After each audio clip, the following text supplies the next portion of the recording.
Distinguished guests and friends, when the Empire Windrush cruised into Tilbury Docks in 1948, it opened a new chapter of Black British history, which stretches back through the centuries, featuring heroes such as musician John Blanquet, who played for King Henry VII, Mary Seacole, who saved soldiers in the Crimean War and pioneered nursing practices, and Ulrich Cross, who died aged 96, the most celebrated Caribbean airman of the Second World War, who went on to enjoy a distinguished career as a judge and a diplomat in Africa and the Caribbean, a great Trinidadian and a great Commonwealth statesman. It's a rich history, a proud history. Sometimes the Windrush chapter gives rise to bitter memories, difficult to reconcile with the hopes and expectation of those who left the Caribbean with such hope and courage, enticed to come to what many saw as the mother country, to help to rebuild and restore what was lost during a war which they helped to fight, to preserve the world from the wicked oppression of fascism, only to be met on arrival with the cruel signage of no Irish, no blacks, no dogs, etched into its pages, and vivid illustrations of blatant racism and constant tribulation. But that is only a part of the Windrush experience. Mostly, it's a story of bravery, remarkable resilience, fierce determination, and impressive ingenuity. The people who came from the Caribbean in that era were great adventurers who endured bittersweet goodbyes on sun-kissed islands and left the warm embrace of mothers, fathers, children, and tight-knit communities to explore new lands. The World War had ended, and the prospect of a new era of peace and prosperity was firmly in sight.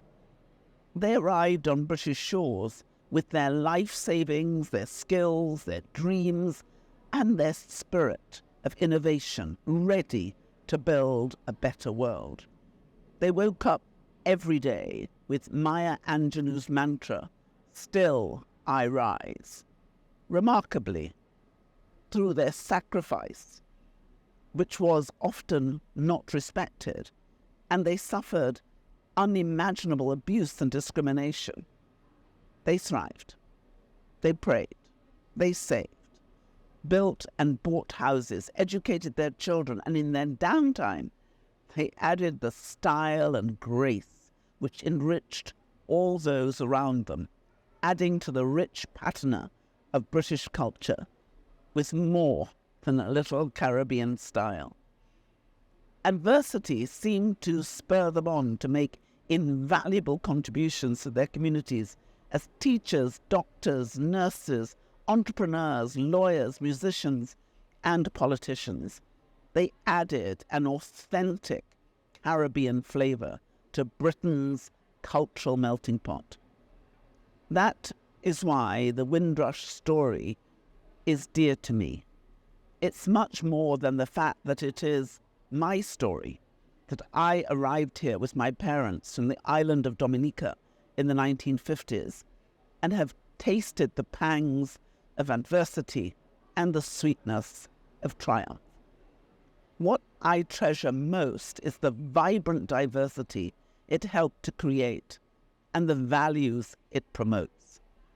These values, which include unconditional love in the face of hate, perseverance in the face of seemingly insurmountable challenges, and tolerance and understanding in the face of racism and xenophobia, defined my journey to becoming the first woman to become Her Majesty's Attorney General in 700 years, and eventually the first woman Secretary General of the Commonwealth, where those same principles are espoused in our Charter.